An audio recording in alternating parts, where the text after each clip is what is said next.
Multiple women are suing the state of Texas over anti-abortion laws, which they say threaten their fertility and their lives. It's International Women's Day, and one toy company is celebrating by honoring the trailblazers of STEM. And a new bill would give the U.S. government the power to ban apps and social media platforms nationwide. What that could mean for you today. Broadcasting live from the University of North Texas, this is ntTV News at Noon. Good afternoon. Thank you for joining ntTV News at Noon. I'm Lillian Kosh. And I'm Sydney Jolivet. 5 women are suing the state of Texas, claiming that the state's abortion ban poses significant risks to their health. The women say uncertainty around the medical emergency exemptions in Texas' 6-week abortion ban put their fertility and their lives in danger. The lawsuit comes just days after California Governor Gavin Newsom announced that California will no longer do business with Walgreens, after the pharmacy chain announced that it will not distribute FDA-approved pills in some states where abortion is legal. Reporter Sullivan Safrati has more on women suing Texas. Amanda and Josh Zarowski were thrilled last year to tell family and friends that after years of trying, Amanda was finally pregnant. Then 4 months into her pregnancy, her water broke. You're 100% for sure going to lose your baby. We just kept asking, isn't there anything we can do? Isn't there anything we can do? And the answer was no. But doctors in Texas said they couldn't do an abortion. Amanda became septic, needed a blood transfusion. Her family flew in because they feared she would die. Amanda lost her baby, but survived, and is now the lead plaintiff in a lawsuit filed Monday in a Texas court against the state and the Texas Medical Board. Because abortion is a crime in Texas, punishable by up to 99 years in prison. What the law is forcing physicians to do is weigh these very real threats of criminal prosecution against the health and well-being of their patients. Amanda and 4 other Texas women and 2 doctors are asking the court to clarify that abortions can be performed when a physician makes a good faith judgment and that the pregnant person has a physical emergent medical condition that poses a risk of death or a risk to their health, including their fertility. It's particularly unusual for people to be willing to bring these lawsuits in their own names and not to use a pseudonym and to really share these personal details about their lives. Another new front, a battle between Walgreens and California Governor Gavin Newsom. Last month, attorneys general from 21 states that have passed anti-abortion laws wrote to Walgreens about sending abortion pills through the mail. Walgreens says they won't distribute abortion medication in those states, saying in this letter to the Kansas Attorney General that Walgreens does not intend to ship mifepristone into your state. Newsom countered with a tweet, California won't be doing business with Walgreens or any company that cowers to the extremists and puts women's lives at risk. He didn't specify what business his state has with a drugstore chain. Mifepristone is also used in miscarriages. Not to stock this medication in particular states really is most likely to harm those patients who would benefit from being able to use the medication for miscarriage, where it's perfectly legal. Back in Texas, Zarowski mourns the loss of her daughter, her ashes in this necklace. I needed an abortion to protect my life and to protect the lives of my future babies that I dream and hope I can still have someday. Because of the scarring in her uterus from the infection, she may not be able to have more children. She's starting fertility treatments in the hope of one day having the baby she and her husband have dreamed of. Sullivan Safrati, CNN, reporting. CNN has reached out to all the defendants named in the lawsuit, Texas Attorney General Ken Paxton, the Texas Medical Board, and its Executive Director, Stephen Brent Carlton, as well as Texas Governor Greg Abbott about the suit, but not have heard back as of this airing. Based on current projections, Oklahoma voters will reject a ballot measure that would have legalized recreational marijuana across the state. Had the measure been passed, residents who are at least 21 years old would have been allowed to have up to an ounce of pot and grow a maximum of 6 plants. Medical marijuana was approved in Oklahoma in 2018. During the last midterm election, 5 states voted on the use of recreational marijuana. Measures failed in Arkansas and the Dakotas, while they passed in Maryland and Missouri. Sydney, I have to ask, with this crazy weather, how do you know what to wear in the mornings? To be honest, I have no clue. I walk outside, I see what it feels like, I come back inside because the weather app has failed me time and time again. Right, but you know who won't fail us? Our very own weatherman, Victor Villagram. Let's see what he has for us today. Victor? Thanks, y'all, and thanks for that utmost trust you have in me. Now, looking at the temperature today, we're going to be seeing 50 degrees. It's going to feel like 46 with those wind speeds at 11 miles per hour. We are going to be seeing a little bit of rain, so be prepared with a coat just in case. Now, going forward later on tonight, we're going to be seeing warmer temperatures. It's going to be closer to about 56 degrees. Still going to feel around that range, and the wind speed's actually is going to drop a bit to 4 miles per hour. And we're just going to be seeing cloudy skies. Not too much rain tonight, if any at all. Now, tomorrow, we're still going to be seeing clouds, but it is going to be even warmer at 63 degrees. And those wind speeds are actually going to increase up to 9 miles per hour. So it might be a little bit colder, even with that temperature going high up. Just depends on that wind speed. Otherwise, I got more later on this show, more for what's to come later this week. Back to y'all at the desk. Thanks, Victor. With frequent showers and comfortable temperatures, one thing is for certain: spring is here. And that means seasonal jobs are back and employers are looking to hire. Six Flags Over Texas is looking to hire over 500 seasonal workers before spring break, which for most North Texas school districts begins next week. Six Flags jobs can start up to $14 per hour, and employees get free tickets in the park and in-park discounts. Additionally, in our H2O Family Water Park in North Richland Hills is looking to hire over 400 employees before the summer, with a wide variety of positions open for applications on the park's website. Researchers from Purdue University tested the contaminated water near the train derailment in East Palestine, Ohio, and found more chemicals than officials originally reported. After February 3rd's derailment, the researchers tested water from 2 contaminated creeks in East Palestine. They say they identified more contaminants than the state's Environmental Protection Agency reported, including one chemical that is a byproduct of burning and can cause coughing and shortness of breath. The team sent their findings to the U.S. Senate Committee on the Environment and Public Works. As for the rest of the area, the EPA says the removal of contaminated soil began on Saturday, and testing could take up to 2 months to complete. On Tuesday, we learned that 2 of the Americans kidnapped in Mexico died while in captivity, and 2 survived. We now know the names of people involved in the tragic situation. We want to warn some of you that the images you are about to see may be disturbing for some viewers. Reporter Rosa Flores has the latest. 2 of 4 missing Americans are back in the United States and receiving medical treatment in Texas after being kidnapped in Mexico, after what a U.S. official tells CNN was a case of mistaken identity. 2 members of the party were found dead, and one of the survivors is severely injured with a bullet wound to his leg, according to U.S. and Mexican officials. In the party of 4, Latavia Washington McGee and Eric Williams survived. Zindell Brown and Shahid Woodward were killed. They crossed the border from Brownsville, Texas into Matamoros, Mexico on Friday for McGee to obtain a medical procedure, according to a friend of McGee's. They drove a white minivan with North Carolina plates across the border and got lost while trying to locate the medical clinic where they were headed, the friend told CNN.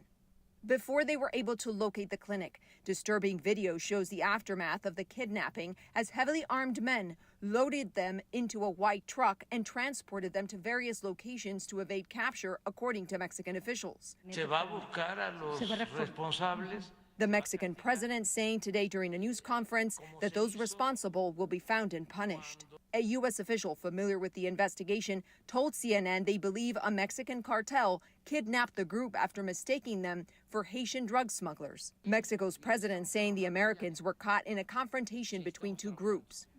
The State Department has issued its highest level forewarning: do not travel to Tamaulipas state, where the group was abducted, due to heavy crime and kidnapping in the region. There are many people who cross over that border for these medical appointments. Attacks on U.S. citizens are unacceptable, no matter where, or under what circumstances they occur. McGee and Williams are now under the care of the FBI, and U.S. officials are making arrangements to bring home the bodies of Brown and Woodard. Our immediate concerns are for the safe return of our citizens. After the Dallas hospital shooting last fall, a local representative is trying to change the law.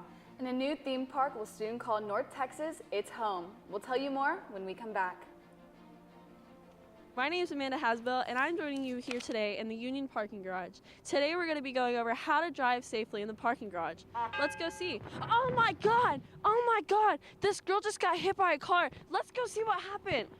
Ma'am, are you okay? Are you okay? Did you see that lady hit me with a car? Yeah, we did. I got it all on video. Oh my God. Let's go over here and talk about how we can prevent that. Yeah, not the hospital. Well, right now we're going to ask you a couple questions on how we can drive safely in the parking lot. What are ways that we can be aware of our surroundings? Oh, we can look both ways. Jenna, also, how about putting the distractions away? Yes, just like our phones, turning our music down, and also not focusing on our passengers. Where can you get information on how to get a parking pass? Transportation.unt.edu. If you park in a garage, make sure you pay on the app or look for further instructions on how you should pay. And remember, no pass, no park. Let's all try to keep our mean green community safe. Remember, we're all in this together. Drive safe.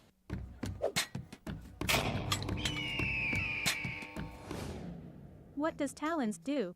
So I'm the Vice President of External Relations for Talons. That means that I basically oversee all the external committees. Our external committees entail our Model A, it's a mean green machine. So they bring it to football games especially, so every game it's kind of there, every home game.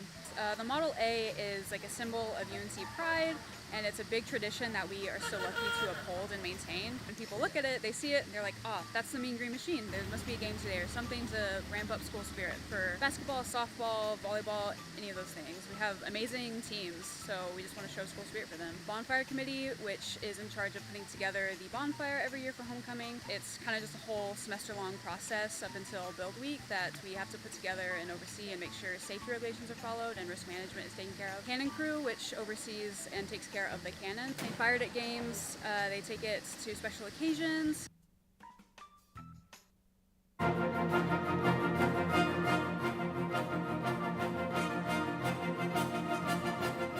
Today, I feel a little prettier. I walk with my shoulders back and my head held high. Why might that be, you ask? Today is International Women's Day.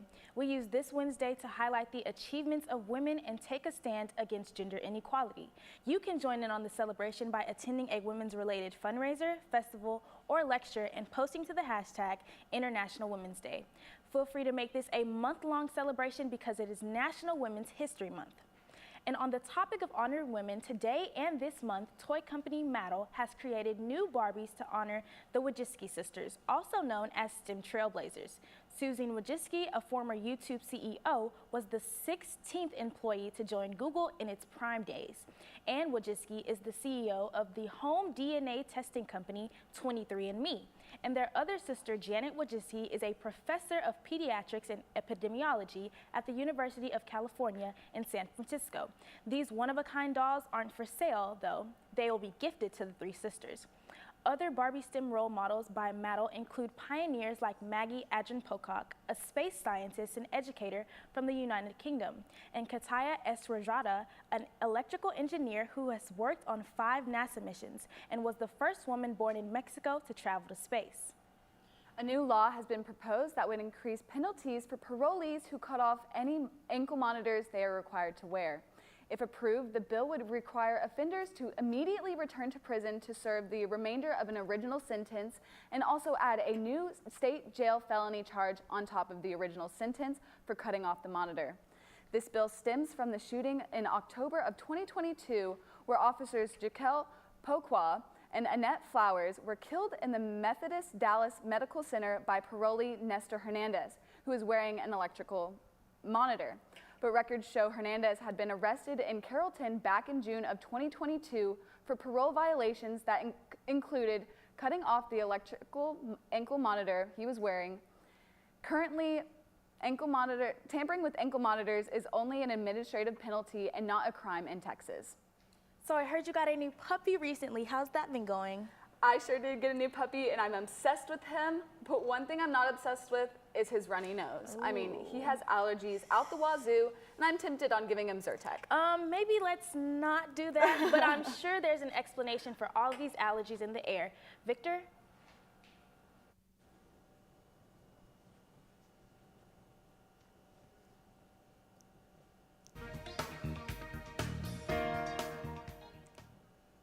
Thanks, y'all. And that's right. If you've been feeling really sneezy much earlier than you usually do this year, you're not alone. All across the southern and eastern U.S., we are seeing a record early start to allergy season. The pollen that triggers those allergies is hitting much earlier this year than ever before, flooding the air and coating everything you see and touch. Pollen counts have hit record highs in multiple places, such as Atlanta and Washington, D.C. The culprit? Researchers say climate change. Now, in Denton, let's see how that pollen is kind of affecting how we're feeling alongside the temperatures we're getting. Like right now, our temperature in Denton, about 50 degrees, and all across North Texas, we're getting these numbers of like high 40s and up to high 50s over in Paris and Sulphur Springs, 56 degrees and 58 degrees. And then, of course, we got Decatur at 47 degrees. So relatively speaking, all these North Texas numbers around the same range. Now, across all Texas, it's a little bit different. As you'll see, El Paso already, it's at 73 degrees. And then over up at Amarillo, it's 40 degrees. And then a huge 40-degree jump down to Houston, up to 80 degrees. It's not like we're even in the same state. That's crazy. And then Oklahoma City, it's up there again, cold, around our range here in Denton at 52 degrees. And then Shreveport, 68 degrees, still pretty warm, not too cold, not too hot, just right. Now, looking at our 7-day forecast, we're going to be seeing some interesting numbers this week. To start us off, we're getting a high of 57 degrees today, a low of 54 with a 35% chance of rain. Good chance we're going to get some rainy conditions today. And then tomorrow, we're going to be seeing a little bit more. It's a high of 70, but 41% chance we might be seeing some stormy stormy conditions later on in the day tomorrow. Then Friday, we're going to be seeing cloud again, going to be partly cloudy. We're going to be getting a high of 65, a low of 52, just warm, simple day. And then Saturday, kick us off. It's a pretty cloudy day on Saturday, actually, with a smaller chance of rain, a 24% chance, but it's pretty warm, 78-degree high. And then Sunday, another regular day at 66 high with just some clouds, some sun. Monday, same thing. And Tuesday, same thing, just these low highs of 60s and these lower lows of 38 and 48. Otherwise, that's all I got for weather. Back to y'all at the desk. Victor, a bipartisan group of 12 senators have unveiled legislation that would boost President Joe Biden's ability to place nationwide ban on TikTok. The proposed law, called Restricting the Emergence of Security Threats That Risk Information and Communication Technology Act, does not specifically name drop TikTok, but would give the government more power to ban foreign software deemed a national security risk. TikTok spokeswoman Brooke Oberwetter issued a statement saying a possible U.S. ban would have a, quote, considerable negative impact on the free speech rights of millions of Americans. TikTok's CEO is scheduled to testify at a House Energy Commerce Committee later this month, according to a spokesperson for the committee. A new type of rocket is preparing to launch into space for the first time ever this afternoon at 1 p.m. And we'll check with Kennedy Fowler to find out who's leaving and who's coming back to the entertainment world on today's edition of Seen and Heard. Are you feeling okay? No, I've been feeling gross all week. Maybe we should go get a COVID test. I already have all 3 of my shots. Yeah, but you can still get it. I mean, maybe you should go get one just in case. Yeah, you're right. We have that party and all that. Yeah. Why do we even get tested here? Let me check. You can find free COVID testing sites at the University Union, room 381 on weekdays, 8 a.m. to 7 p.m., and on weekends, 1 p.m. to 7 p.m., and at Chestnut Hall, room 120, from 8:30 a.m. to 4 p.m. You have to show the QR code given to you when you arrive for an appointment. Tests take no longer than 10 minutes to complete. Results will be sent through text or email within the next 48 hours. I got a negative COVID test. Me too.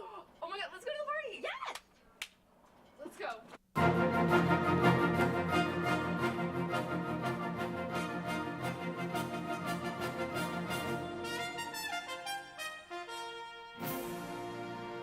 A new generation of rocket is ready for liftoff. Relativity Space is set to launch the world's first ever 3D printed rocket. The mission, named Good Luck and Have Fun, is the company's first launch into space. Eventually, it will include a payload to carry customers. The Terran 1 rocket is 110 feet tall and 7.5 feet wide. Relativity says it is the largest 3D printed object to exist and the first to attempt orbital flight. That launch is all set and ready to go in Cape Canaveral for 1 p.m. today. And a new theme park is on its way to North Texas. Frisco City Council and the Planning Zone Commission approved a proposal that would make way for a universal theme park. The theme park, which would be built by the parent company NBC5, would be located off the Dallas North Tollway and Panther Creek Parkway. The proposed park has been a subject of several public meetings and has gained pushback from concerned residents, including folks who live just down the street. The park would have to comply with many city rules and regulations regarding noise, lighting, and height limitations. If all checks out, the park could welcome up to 7,000 visitors during the week and double the number on weekends. The park is expected to open in 2026. New beginnings for Universal, but sad goodbyes. I adore cooking shows, so this was not easy information for me to learn. Not a good one. Well, let's see what Kennedy Fowler has in store for us on today's edition of Seen and Heard. Kennedy?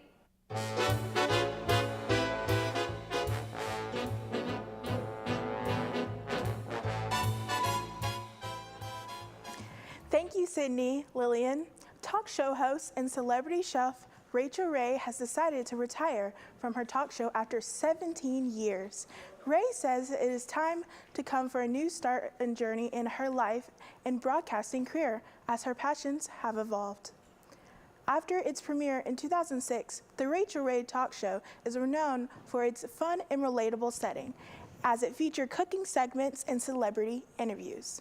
Her kitchen is open to many different people like Bill Clinton and Lindsay Lohan, talking about the day-to-day topics in pop culture and politics. All of this was often done over a delightful culinary dish. The show has been nominated for 28 Daytime Emmys and won Outstanding Talk Show 3 times. After this current season, Ray will transition into the newly launched production company, Free Food Studios. Rachel Ray is not the only person who has decided to step away. Singer Billie Eilish has taken a break from social media. The Grammy Award-winning artist says she deleted all social media apps from her phone. The decision comes after feeling the pressures of being a celebrity online. On the Conan O'Brien Needs a Friend podcast, Eilish said she didn't like seeing the posts about herself, seeing mean and unflattering comments that made her out to be a horrible person, would mess with her head and often believed them, despite them not being true. The much-needed break was a big deal for Eilish because she calls herself an internet kid, claiming her Gen Z roots. The one thing about quitting a job or a hobby is that you might be tempted to come back and try it again. I guess old habits die hard. Actor Hugh Jackman stunned the film industry by returning to his role of Wolverine in the next installment of Deadpool movie series. Although he is back, he can't transform into Wolverine overnight. Jackman gave fans a sneak peek into his training, posting photos on Instagram of some of the meals he's eating to bulk up for the role. He claims to be consuming 8,000 calories a day. That equals to about 6 meals a day. Talk about intense. After eating that chicken and protein, it will be his first time playing Wolverine in the Marvel Cinematic Universe. That's all for Seen and Heard. I'm Kennedy Fowler. Back to you guys at the desk. Thanks, Kennedy. So what sport do y'all think the Wolverine would play? I think he has a mean swing, so I'm putting my money on baseball. What about you, Mark? I think he would be a really great football player. About how aggressive he would be on the defensive side of the ball, I think he would be great. But when we come back, we're going to take a look at the Mavs, the NFL offseason, and Memphis Grizzlies superstar John Morant.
Dallas Mavericks took on the Utah Jazz last night and earned a well-needed victory, 120-116, to push them into the 5th seed of the highly competitive Western Conference.